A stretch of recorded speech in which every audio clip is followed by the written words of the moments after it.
and welcome to Something Witchy, a Sabrina the Teenage Witch rewatch podcast. I am Laura Cotter. And I'm Skye Orchard. And welcome back again for another episode. I think I already said that. Sorry, I'm a little not on top of it today. All right, so first, before we get into the question, the week that this episode aired, Sabrina also appeared in a quote-unquote crossover on Clueless, the TV show, which I thought was funny because in that show is Alyssa Donovan, who's going to become Morgan on Sabrina, Donald Faison, who's already been on Sabrina and is going to come back as Dashiell, and then Dave Lasher, who will join as Josh. So I watched the episode. It's season 1, episode 18 or 17, Mr. Right with a W. Sabrina's not in it and does not interact with any of those people that she will then later go on to interact with on Sabrina. She's in like the last 5 seconds of the tag. And what it is, if you don't want to watch it, although it is free up on YouTube. I watched it for free on YouTube. She's walking on campus with Cher because the whole episode's about a new boy that comes to school and how Cher was trying to get with him. So she's walking next to Cher and Cher's like, you've been here since September? How come I don't remember you? And Sabrina says something like, oh, what do you think I did? Just snapped my fingers and I appeared? And then Cher turns away from her and Sabrina snaps her fingers and disappears. And Cher looks back and is like, where did she go? And that was it. And I don't understand what that was supposed to add to Clueless. I don't understand. I don't know if it was like as a promotion. I don't know if Clueless, I think Sabrina was towards the end of the night. So I don't know if that was like a, hey, if you like Clueless, stay around to see more of this girl that you saw for 3 seconds. I don't know. But yeah, that's the thing that happened. Wow.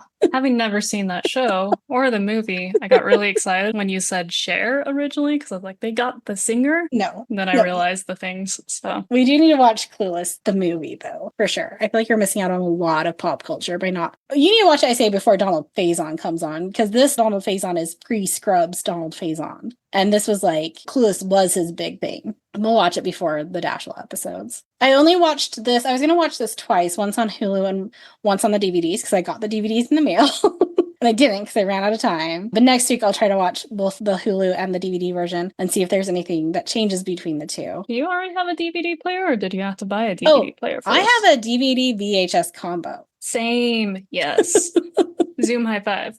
I will not get rid of my VHS player. I refuse. I don't use it for much of anything, if ever. I don't even think I have a VHS tape in this house, but my parents do. And in the event that Disney decides to like require you to sell your soul to watch their movies, I will still have all of my VHS copies of all the old movies, so I will be fine.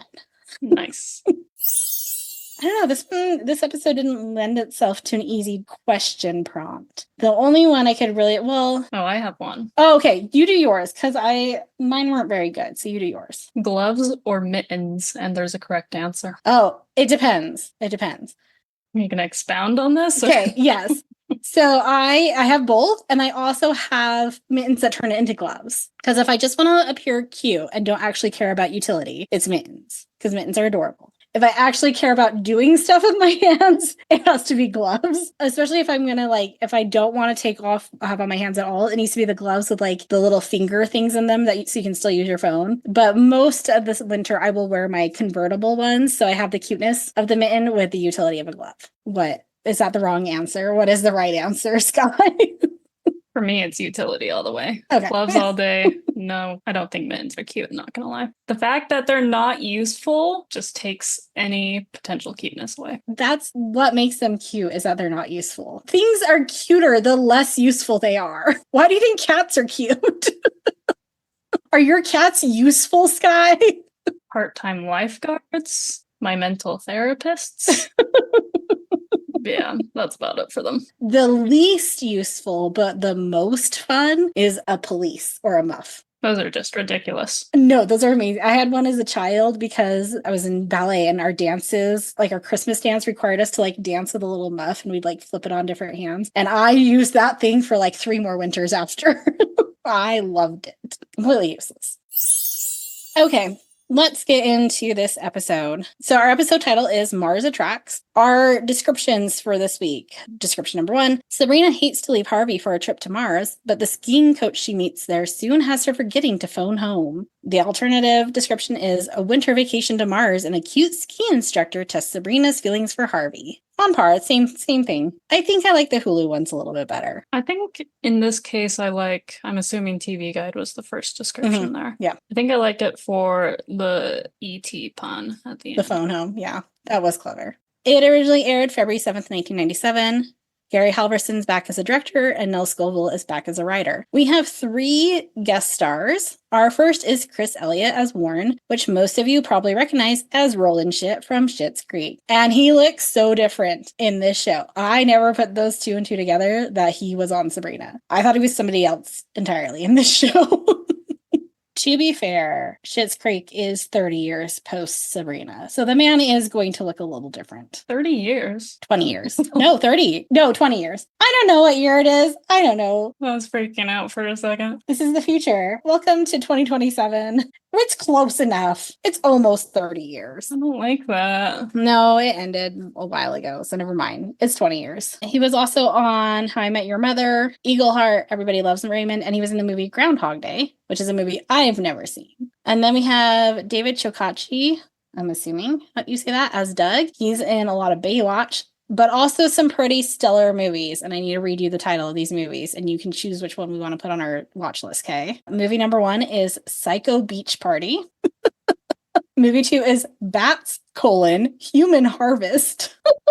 Number 3 is Putt Putt Syndrome, which I hope is about like a murder rampage on a mini golf course. 4 is Rage of the Yeti. 5 is Blood Pageant. And lastly, we have the 2024 release, Shark Warning, which sounds a lot like Jaws.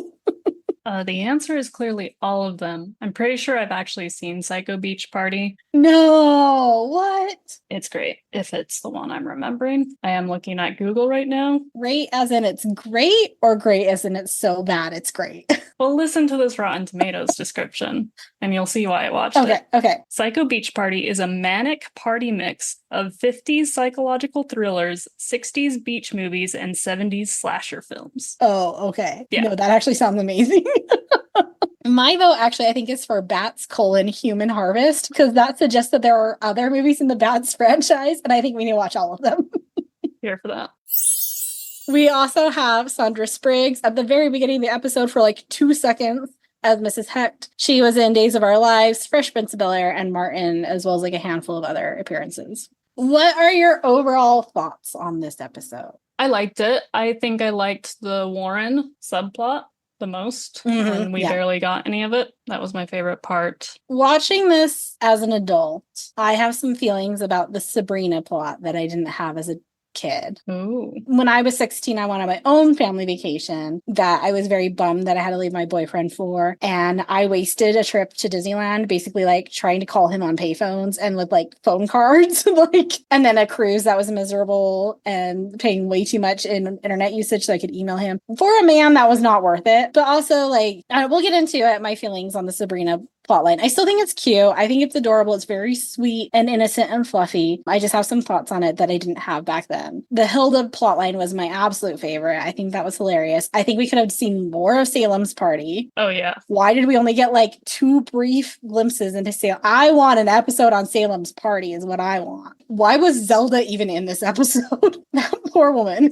She had nothing to do but ski down slopes in montages. Yeah.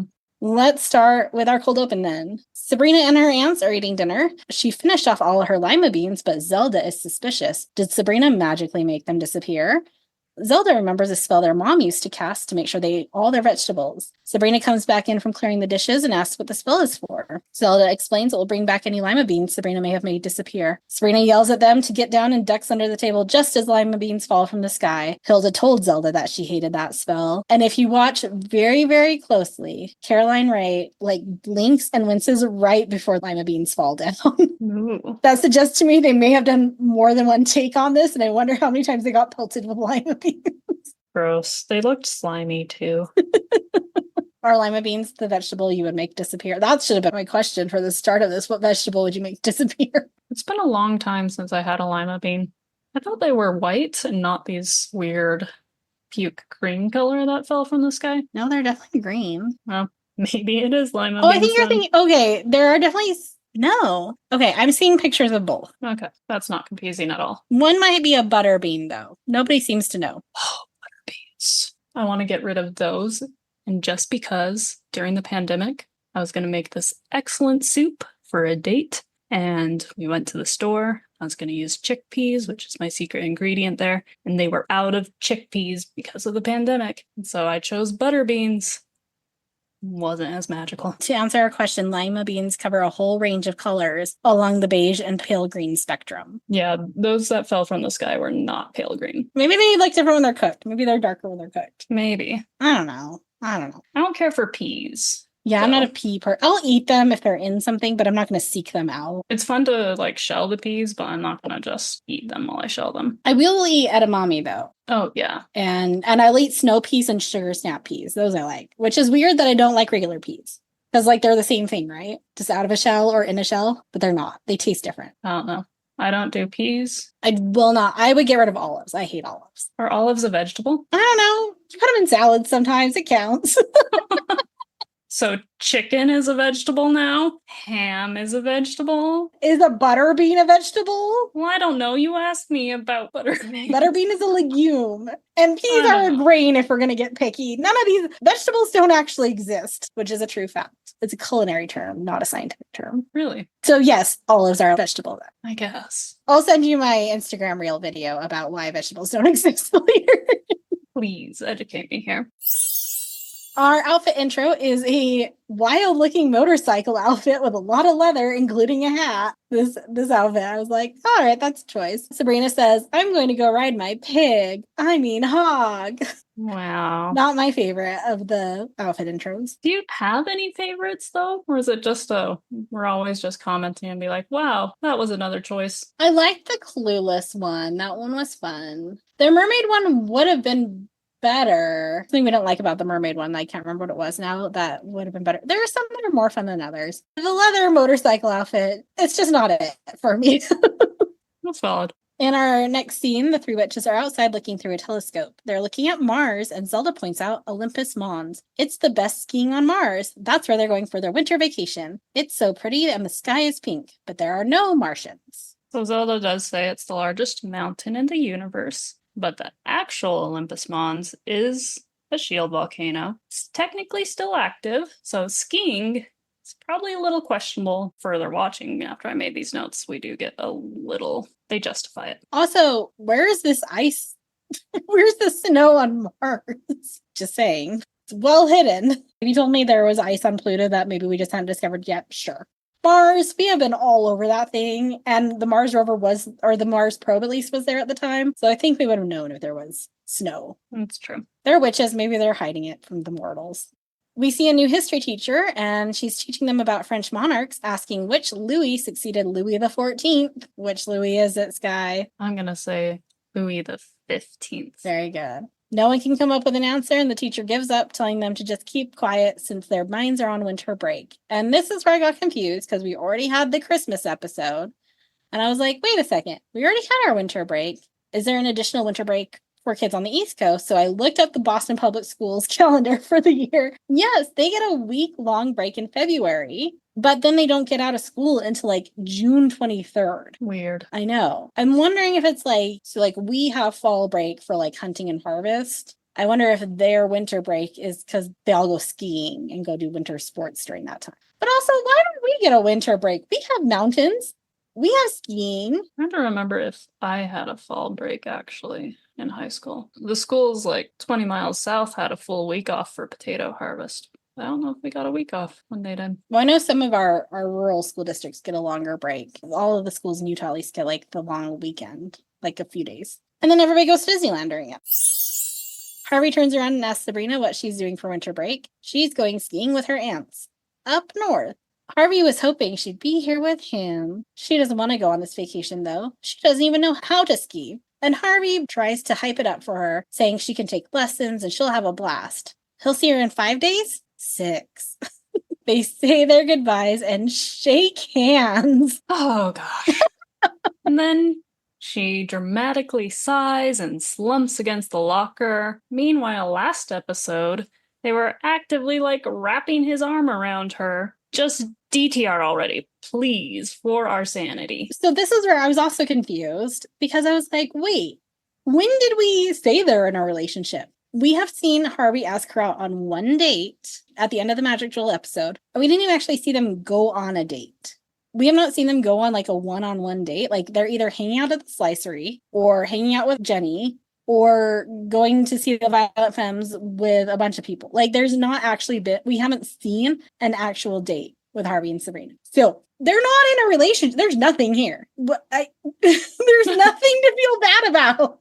Well, last episode, it made it seem like maybe they had secretly gone on a date or DTR'd or whatever. You don't hide and that we from just the didn't audience. know.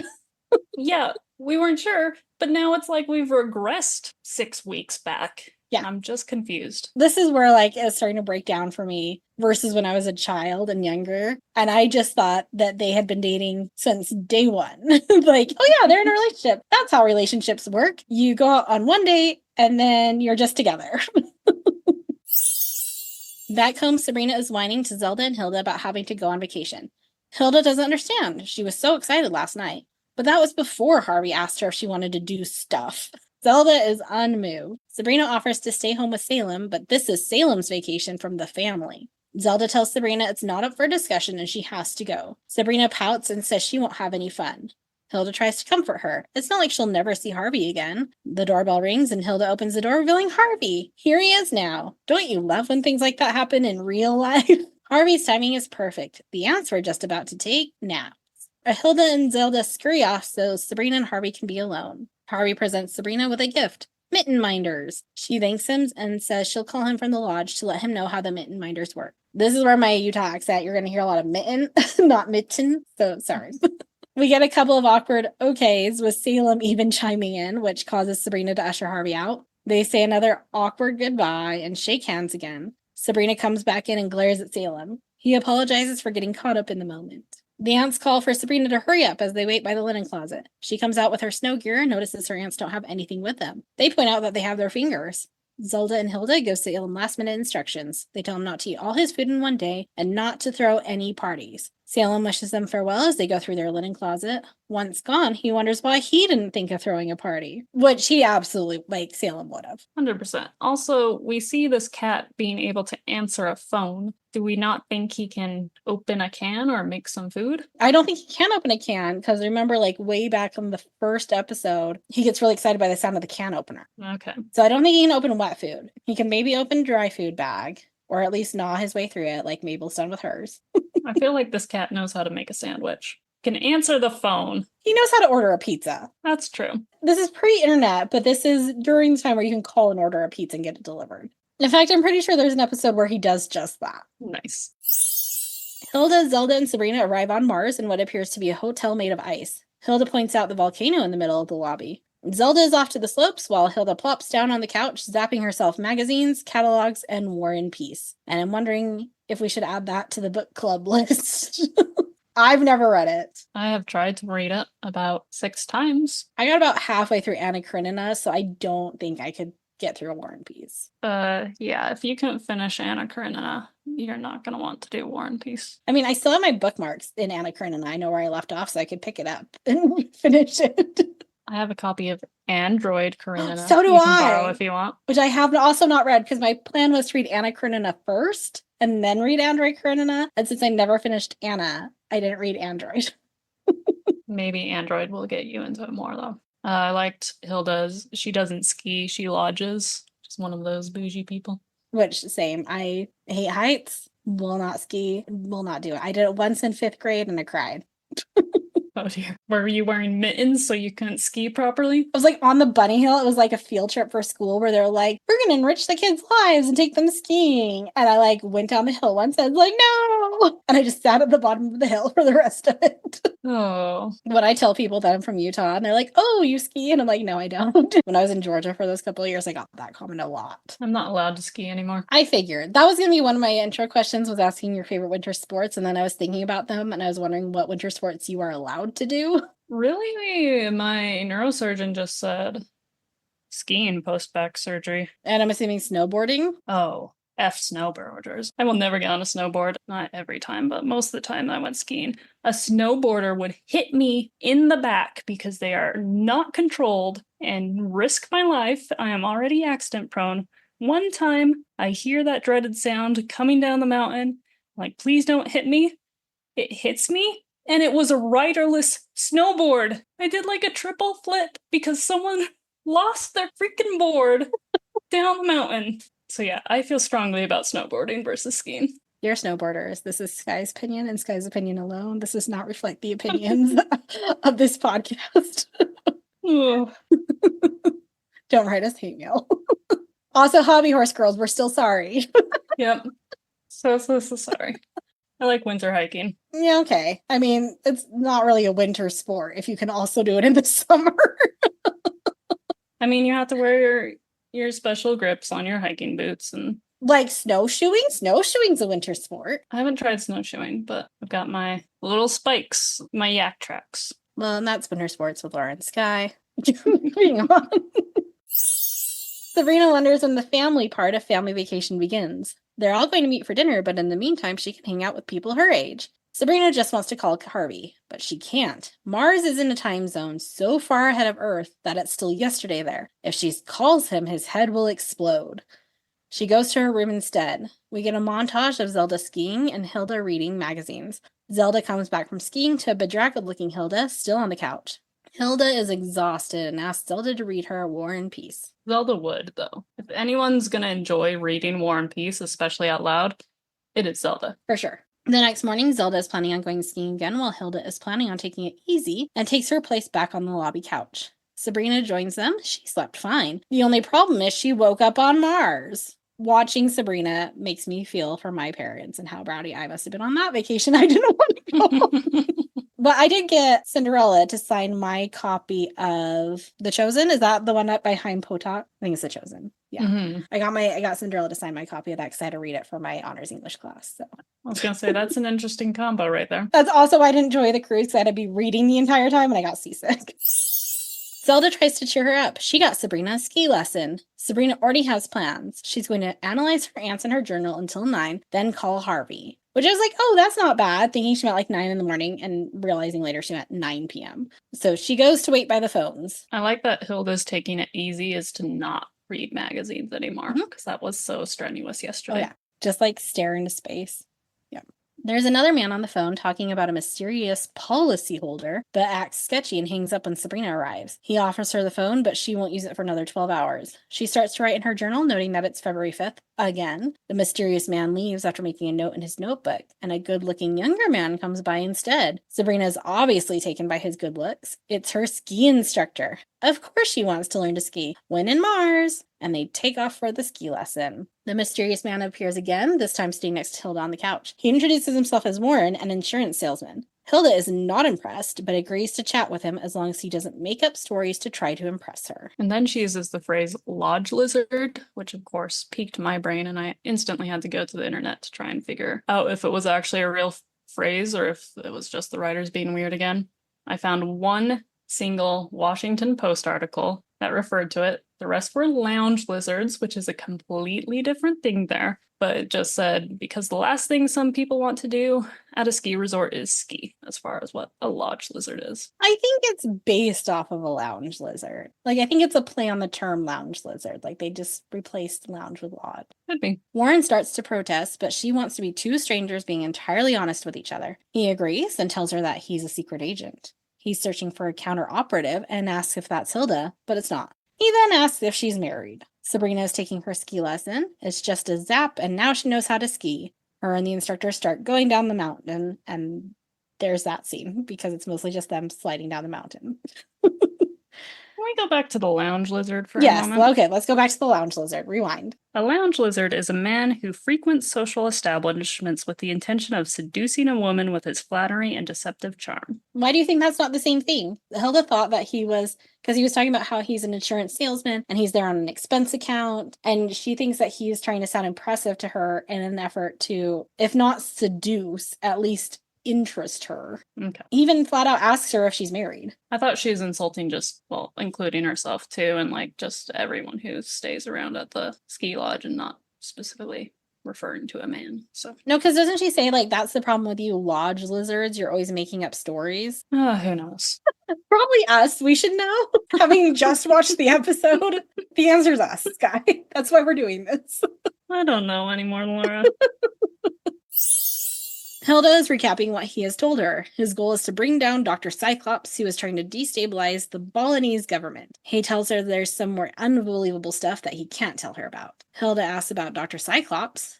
Dr. Cyclops is not actually a doctor, although he might have a PhD. It's just his code name. Hilda wants to know about his spy gadgets, and Warren pulls out a toothpick, but it's a poison toothpick. Sabrina and Doug arrive back in the lodge, and she tells Hilda that she's a natural at skiing. She's back just in time for family dinner. But Sabrina and Doug just want to collapse in front of the volcano. That's fine. Hilda and Zelda will have family dinner. But Sabrina just saw Zelda on the slopes night skiing. Disappointed, Hilda says she'll have family dinner by herself. Warren interrupts and says he'll have dinner with her. I realize I'm not family yet. Okay. He is a lounge lizard. He can't seduce her on a TGIF show, so the closest thing he's going to get is, like, trying to marry her. The two go to eat while Doug and Sabrina get cozy on the couch in front of the volcano. Doug teaches her to play cribbage with a zap. You know how to play cribbage? No, absolutely not. I am under the age of 78, so... We need to learn to prepare. We got time. You said it's been 30 years since this Warren Roland guy was on the show, so I'm not sure how much time we have left. You know what? Maybe cribbage is another thing that millennials will kill. By the time we're old enough to play it, no one will know how. We switch to Harvey in his room where his clock shows 8:59. He puts his guitar down and grabs the phone with a smile, eagerly waiting for Sabrina to call. And that was just so sweet, Harvey. Sabrina is deep in conversation with Doug. He has a talking dog. The dog, however, sounds different than Sabrina's talking cat. Suddenly, the lobby turns into a disco and Sabrina and Doug start dancing. Back in Harvey's room, the clock slowly changes to 9:08, then 9:29 as he paces around and commands the phone to ring. Then 10:05, 10:45, 11:08, still nothing. Frustrated, Harvey dials the phone. Salem is throwing a party in Sabrina's room with cats, which are just... I think I had a stuffed cat that looked like those cats that are supposedly jumping around, and the music is blasting. And then he says someone has to make a science diet run, which I want to know, is that like the chip equivalent of cat ragers? Surely he's not considering that like fancy good food to provide. In the 90s, science diet was fancy because I remember we had to put my cat on it and it was expensive and you could only buy it at the vet. Okay. I think we have evolved since then. But back then, I think science diet was considered expensive and fancy. This also doesn't seem the kind of party to bring out the fancy. No, for sure would have asked for like the Whiskey's cat treats or something. The phone rings and Salem answers it to find Harvey calling. He wants to give a message to Sabrina that he's going to sleep and he'll maybe talk to her tomorrow. Harvey looks at his clock one last time and sighs. And we cut to Sabrina dancing by the volcano, that hussy. Is not safe. She is like literally next to this supposed real lava. We've seen that thing erupt. Maybe it's like Old Faithful and they know like what time it'll go off. So they're like, oh yeah, you're fine to dance there for 2 minutes. I don't know. At least they included a volcano in the lodge to show that it's a volcano on Mars. So a sore Sabrina joins Hilda in the lobby the next morning. There's a message for her to call Salem. A hungover-looking Salem answers the phone in Sabrina's trashed bedroom and tells Sabrina the message from Harvey. So when I saw the flash of the cat rager party, I thought they had gotten like better cat props in the background. And then this really woke me up to everything where you see like the obvious children's stuffed animals, not even trying to make them look like a real cat, just scattered across this room, supposedly sleeping. There were some real cats in the first scene. Okay. I saw at least one real cat eating on the like little bench at the bottom of Sabrina's bed. There was this white cat I had in like the 5th or 6th grade when Ty moved away from Beanie Babies and they started like expanding their market and they created like larger stuffed animals. And it was like a white long-haired cat. And I swear one of the cats flying in the air was that exact same cat that I had. Just loop the cat rager scene over and over again to make a full Sabrina episode. That will be our marketing post for this week. Salem tells her the message. Sabrina's mortified. She forgot. She immediately hangs up on Salem and calls Harvey to apologize. He tells her not to worry. It wasn't like he was waiting by the phone. Doug comes up to Sabrina and Harvey can hear him over the phone. He's excited to hear she's taking lessons. Harvey's just the best. He hears another man. He doesn't care. He doesn't get jealous. He's like, oh, that's cool. You're taking ski lessons. I'm so happy for you. Once again, golden retriever. Harvey is maybe too good for Sabrina at this point, I think. Minus the Magic Joel episode where he was so unaware of anything to do with her. Like, that was just a little blip in the radar. He's so chill. Men, try to be more like Harvey. Sabrina hangs up the phone, clearly feeling guilty, as she should. Even though they're not dating and they're just friends, and it's okay that she didn't call him at 9 o'clock at night. Back on the mountain, Sabrina has been chasing after Zelda on the slopes for 5 miles, screaming her name. And this is like the one time Zelda does anything in this episode. She has a serious problem. Doug asked her to go on a picnic. She's very confused. How can she like Doug when she likes Harvey? Zelda assures her that she'll meet many boys that she'll like, and that she has to weigh her desire to go on the picnic against her desire to not hurt Harvey. Sabrina is frustrated that Zelda won't just make the decision for her. And this is where I was like, okay, what relationship is there to ruin? If Sabrina went on the picnic and then was like, told Harvey, oh yeah, I made a friend. I went out and had a picnic with my ski instructor because we're friends. Harvey would not care. He'd be like, oh, I'm so glad you made a friend. Also, he has not in any way, shape, or form asked her to be a girlfriend that we know of. They have not kissed. They haven't kissed on the cheek. They're handshaking. No one has any claim over anybody at this point. Calm down. Their relationship is like the rules of magic, where we just don't know what the crap is going on. Which is fair for a teenage relationship.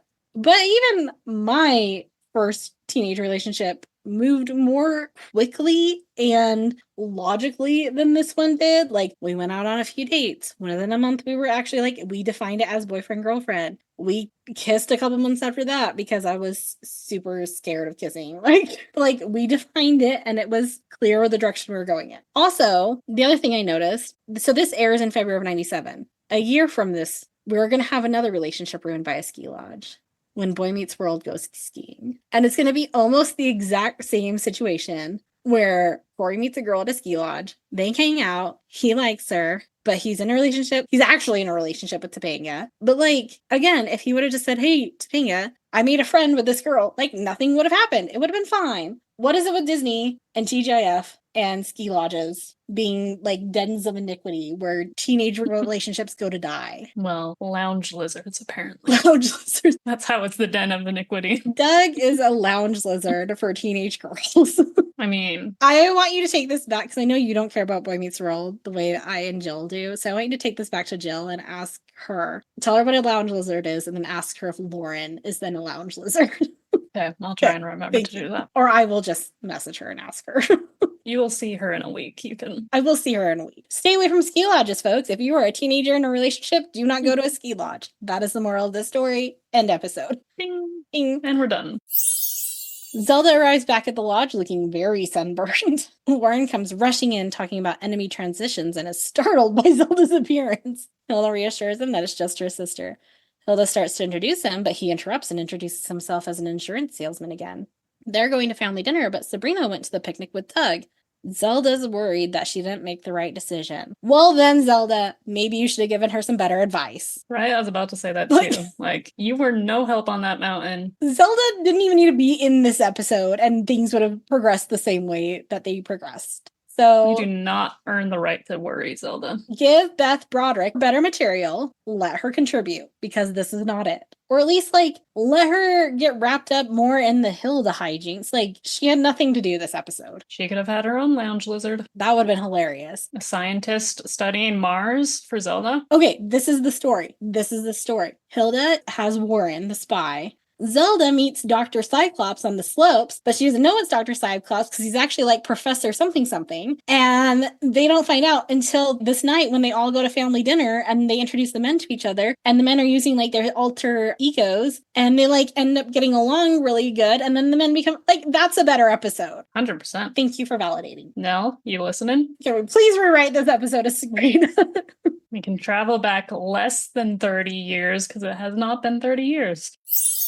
Sabrina and Doug are on their picnic in a crater. He tells her that Mars isn't as fun after the season ends. It's just a bunch of witch townies. He then points out the Mars probe and says to smile, and they wave all cute. At this time in 1997, it would have been the Mars Pathfinder. Rest in peace, Pathfinder. He tries to cuddle with her, but she declines. He's worried that she's uncomfortable because he likes her. She likes him too. He goes in to kiss her and she pulls away. And at this point is where I got really uncomfortable because Sabrina's supposed to be 16. Melissa Joan Hart maybe doesn't look 16, but she still looks young. He is 28 years old at the time of this episode, and he looks it. Even if he wasn't 28 in the show, he's clearly at least graduated because he lives year-round teaching ski instruction in this town. So he's bare minimum like 19 years old, trying to kiss a 16-year-old girl. This is just like last week's episode where I was uncomfortable with the Gordon Gano of it all, with Libby. Can we have age-appropriate romances, people? That's all I'm asking for. Lounge lizard. Lounge lizard. This is not going to be the first age-inappropriate relationship that I'm going to have opinions on. He tries to kiss her. She pulls away. What's he doing? They haven't even shaken hands. He offers to shake her hand then. They shake hands and Sabrina looks disappointed. So this shaking the hands thing, I feel like, is the equivalent of the magical heel rise. That's all that Mia wants in Princess Diaries. Guys, it doesn't work like that in real life. Your hand will not tingle. I mean, if it does. Please see your doctor. It's poor circulation. Or they have numbing cream on their hands that they've just put on you and they're planning to chop off your hand.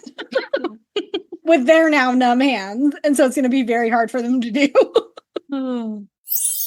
He has to kiss her now, but it's his handshake. She's had better. He tries again, this time with no gloves, which was very, 1800s scandalous. Still nothing. When she shakes Harvey's hand, she feels all tingly. They can still finish their picnic as friends. Doug tries shaking her hand one more time. Nothing. Their picnic consists of a single ham sandwich for Sabrina with no other food in sight. Okay, then let's go down this path. Is Doug a different species then? Does he not eat? Is he a vampire? Is that why he looks like a 20-year-old man trying to get with a 16-year-old girl? He really is 16 forever, but he was turned 16 back in 1722 when all 16-year-olds looked 28. Great theory. Yeah, the food is not great on this show, I think is what we found. Not since day one. Serena's talking to Harvey on the phone while playing with her mitten minders. It's time to go home. Hilda can't find Warren anywhere. He said he would be there. Zelda mocks his claim to be a spy. Maybe he got captured. Hilda at least found him entertaining. And see, this is where it would have been funny if Zelda had her Dr. Cyclops man that she didn't know was Dr. Cyclops and was making fun of Hilda. And then Warren comes running in and then Dr. Cyclops and they're both in their actual outfits now. Anyway, Warren comes running in explaining that he was ordered to abort his mission, but he needs to say goodbye. He asks Hilda for her phone number, accidentally giving her his laser pen first. He promises to call her, but then we hear a noise and Warren is trapped in a tractor beam. He is teleported away, promising to call her if they don't remove his brain. Hilda is shocked that he told the truth. Zelda knows that he'll call if he ever escapes. Except Hilda gave him a fake phone number. The special effects of this tractor beam were very funny because it shortened him down so much. He sort of looked like an Oompa Loompa and trapped in this tractor beam. It was a choice. Better or worse special effects than the Oompa Loompas in the Wonka movies? Oh. I think my brain has shut that out. I know all the girls now love Timothée Chalamet. There's something about him that I think that just irks me and I can't figure out what it is. Oh, the new Wonka The movie. new one. The Hugh Grant. Mm-hmm, the Hugh Grant special effect as a Oompa Loompa. I haven't watched the new movie, but I do love Hugh Grant. Okay, watch the new movie. But he was scary in previews, so... Yeah, I don't know. You watch it and you tell me what special effects are better. This Sabrina tractor beam or that Hugh Grant as an Oompa Loompa. Okay. I have a feeling I know what the answer is. I'll definitely remember to do this.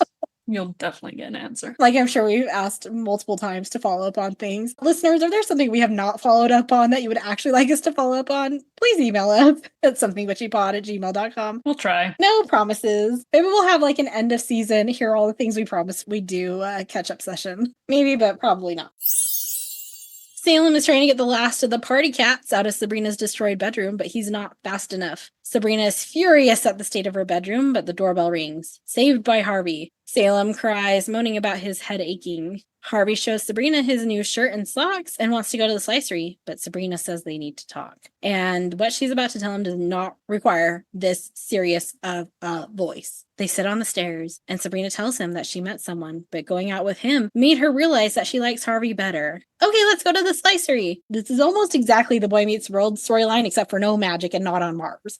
Don't tell somebody that you like, I went out with somebody, and it made me realize that I like you better than them. That's just, why? No, don't do that. Don't do that. Shouldn't it be like a compliment in a way? It is, but it's not. It's a little like, oh, you weren't sure of how much you actually liked me until you realized somebody else was trash?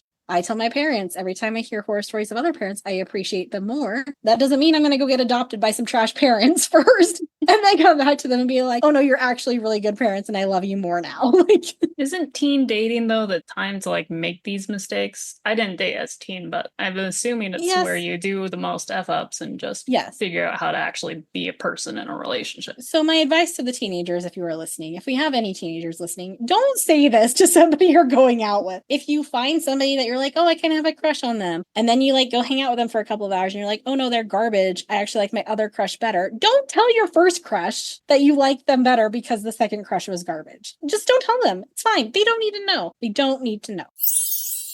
Harvey also has something to say, and Harvey makes my point for me too. He says, if she's ever away and meets someone amazing, but decides she likes Harvey better, don't tell him. Yes, thank you. They shake hands on it, and Sabrina gives a wow. She apparently gets tingles from the handshake. I'm very angry about this storyline. I can tell.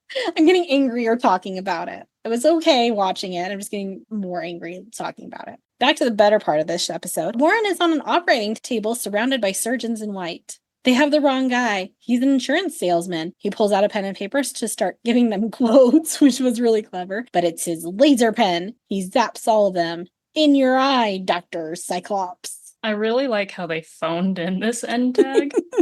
Like, Warren's just in his full ski lodge outfit, like, didn't even bother to give him at least a hospital gown costume, so I really believe that this surgeon with a bone saw is gonna have an easy time chopping things off through all those layers. If you're gonna kill the guy, you don't need to worry about keeping his sweater intact. Yes, but it's easier to chop without those layers. Maybe that's part of the fun. Maybe they like it to be a little bit harder, have to work for it a little bit. Maybe they get paid by the hour, Skye. If you are a surgeon for Dr. Cyclops, let us know. Let us know your hourly or salary. Oh, all right. Any last thoughts? I don't even know. Besides me investing way too much of my own background into this episode, I'm doing a rewatch of Boy Meets World, and I get to their lounge lodge episode. I'm going to see if there's any writers who are the same on that one, because this episode's so closely related to it. Also, this is a Sabrina the Teenage Witch podcast. However, it's part of TGIF, so I'm allowed to talk about other TGIF shows, like I talked about Clueless earlier. I mean, it's our podcast. We can really talk about anything. See all our random tangents that have nothing really to do with us. In case people feel like they're baited and switched in the TGIF realm, which later we'll discover is all part of the same universe, so it all matters anyway. Our next episode, Skye, I hope you can guess what this one is about. It's season 1, episode 17, First Kiss. Gross. What is it going to be about? Warren, because he's a super spy, managed to figure out Hilda's real phone number. Since he's after the surgeons, he's fine. He's alive. They didn't take his brain. So he comes back, dashing in. They fall in love. They have their first kiss, and they go destroy Dr. Cyclops. Oh, here's a theory. What if we did a reboot and Warren comes back, but Warren is actually rolling shit, and the reason he's rolling shit is because they did mess with his brain and they put him down in Canada, and that's why he's rolling now. I would give money to see Caroline Ray and I forgot his real name. Caroline Ray and Chris Elliott actually play a part across from each other for like a full episode, just them. I think that'd be fun. Agreed. In an episode. Apologies if this is not what you signed up for. Like, share, rate, subscribe, all of that. You can email us at somethingwitchypod@gmail.com. But remember, please, guys, statements about snowboarders are their own. They do not reflect all of us. You can follow us on Instagram at somethingwitchypod. Until next time, Stay magical.